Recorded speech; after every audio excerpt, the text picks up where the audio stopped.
errores teológicos, históricos, etc. A partir de ese punto os lo dejo como deberes para leer en casa. Veis que hay una breve descripción de cómo se llegó a formar el canon, y luego tenéis una tabla en la página 8 y 9 en que hay una comparación entre algunas citas de un libro apócrifo y citas bíblicas, y si leéis una al lado de la otra vais a ver cómo se contradicen.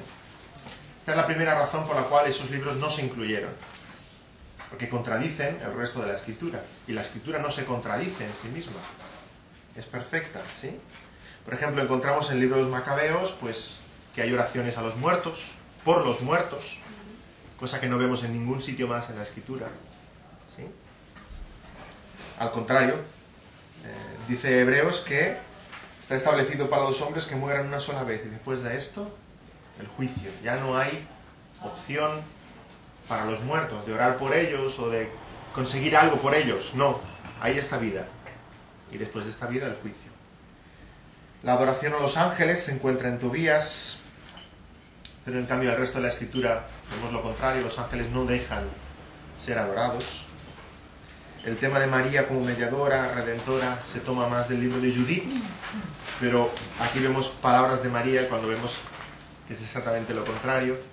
María es una sierva y llama al Señor mi Salvador. Os invito a que hagáis las lecturas en casa respecto a esto.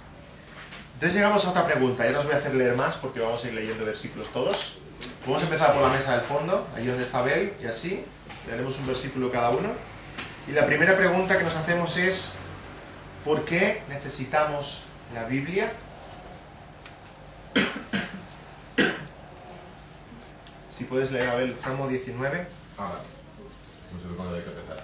Ajá. Los cielos cuentan la gloria de Dios, y el fundamento anuncia la obra de sus manos. Un día emite palabra a otro día, y una noche a otra noche declara sabiduría. No hay lenguaje ni palabras, ni es oída su voz. Por toda la tierra salió su voz, y hasta el extremo del mundo sus palabras. En ellos puso tabernáculo para el sol. ¿Y la siguiente lectura? ¿Sí? Yo mismo hasta el final. Ah, Justin. Sí, uno cada uno. Romanos 9:20. Porque las cosas invisibles de Él, su eterno poder y deidad, se hacen claramente visibles desde la creación del mundo, siendo entendidas por medio de las cosas hechas, de modo que no tienen excusa. ¡Wow! Tremendo lo que está diciendo. Este concepto le llamamos, si lo queréis escribir al ladito, revelación general. Revelación general. ¿Qué significa? Después de haber hecho la lectura que hemos hecho, ¿me podéis explicar qué es la revelación general?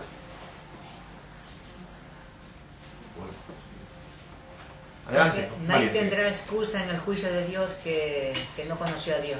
Ajá. Nadie tendrá excusa en el juicio final diciendo: yo no sabía quién era Dios. Sí. Porque sí sabemos, todos sabemos algo. ¿Qué sabemos? Existe su poder, que es creador, que le debemos adoración. Sabemos todo el mundo, creyentes y no creyentes, que hay un creador, que le debemos adoración, que le tenemos que buscar. ¿Qué más sabemos de él?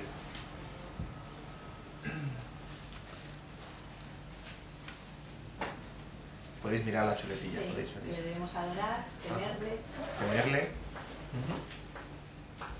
Entonces aquel que se presente delante de Dios en el día final y diga: es que yo nunca leí una Biblia, es que yo nunca oí el nombre de Cristo, es que yo nunca un misionero vino a visitarme, cosa que ya es difícil hoy día porque el Evangelio está en todas partes, ¿sí? Aquel podrá poner estas excusas: yo no te adoré ni te busqué ni porque yo no sabía nada de ti. No, dice que por medio de esa revelación general, la llamamos general porque es que está escrita en los cielos, el que vea un atardecer debiera exclamar: ¡qué grande es Dios! El que vea un atardecer. Pero el hombre no exclama eso. Dice: ¡ah, qué bonito! ¡Qué coincidencia! Cómo el sol refleja en las nubes. ¡Oh, la madre naturaleza! Es increíble. ¿Sí? Y nos vamos por la tangente. Pero todo esto lo sabe el hombre. ¿Qué diremos pues al que diga: enséñame a Dios y entonces creeré? Siguiente versículo, Graciela.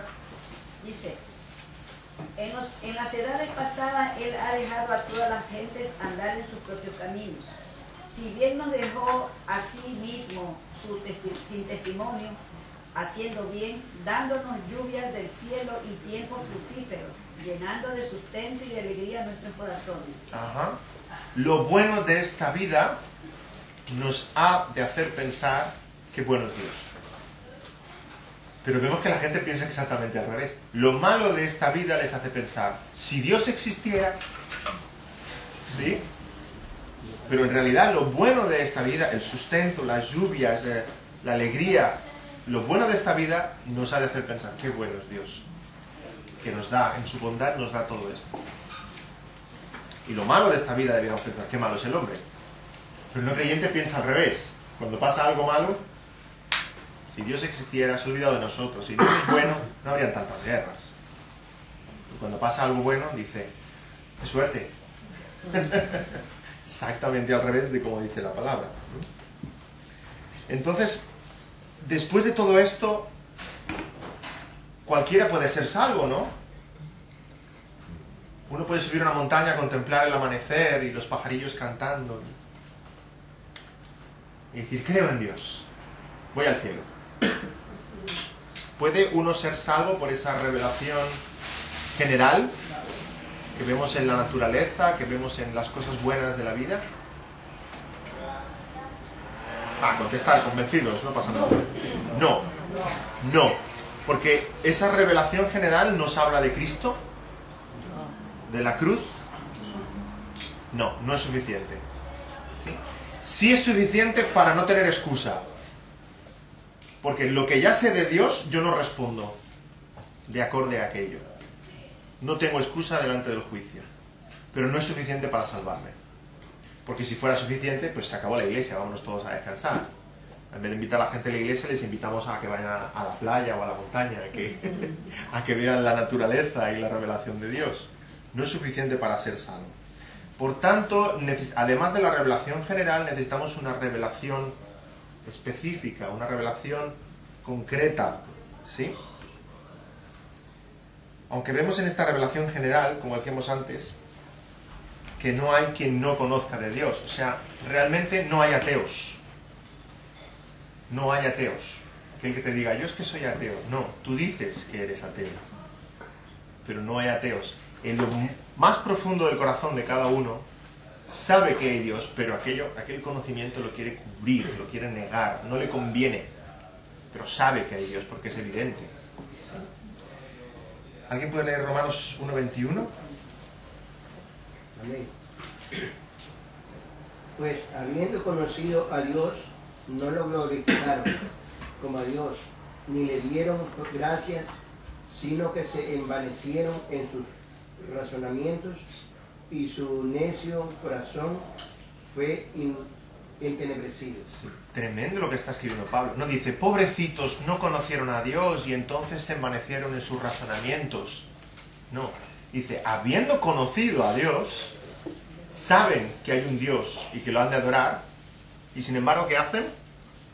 Se van con sus caborias, con sus teorías, con sus razonamientos, con su teoría de la evolución y otras pamplinadas, ¿sí? Habiendo conocido a Dios. Entonces nos preguntamos, ¿por qué mucha gente inteligente no entiende y no acepta el Evangelio? 2 pasajes más, ¿podemos leer?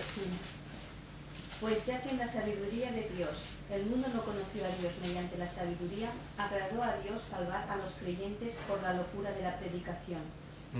Pero el hombre natural no percibe las cosas que son del Espíritu de Dios, porque para él son locura y no las puede entender, porque se han de discernir espiritualmente. Ajá, entonces no es una cuestión de inteligencia, ¿no? Hay gente muy inteligente que es creyente y otra muy inteligente que no lo es, y hay gente sencilla que es creyente y gente sencilla que no lo es. No es una cuestión de inteligencia, es una cuestión de visión espiritual. Y si uno espiritualmente está ciego, lee la Biblia y no entiende absolutamente nada. Y cuando el Señor le da vista espiritual, lee la Biblia y dice, ah, hombre, esto ahora tiene luz, ahora entiendo, ahora comprendo. Es como el que no sabe un idioma. Si alguien aquí supiera alemán y se nos pusiera a hablar en alemán y ninguno conoce alemán, pues diríamos, ¿qué dice este? ¿No? O alguna lengua que no conocemos, finés o una lengua extraña, diríamos, este está loco, ¿no? Pues esa es la visión que el no creyente tiene del cristiano.